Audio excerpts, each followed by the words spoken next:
त्यानंतर आपण शिल्लक ठेवलेला सोया सॉस आणि चिली सॉस, त्याचप्रमाणे अगदी थोडंसं मीठ, गरम मसाला आणि मिरची पावडर,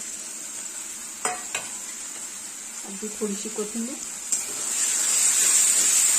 हे सर्व व्यवस्थित मिक्स करून घ्यायचं.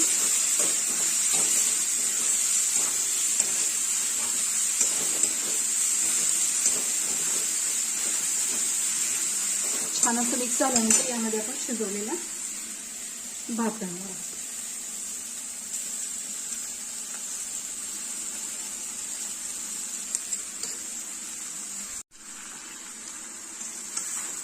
व्यवस्थित असं मिक्स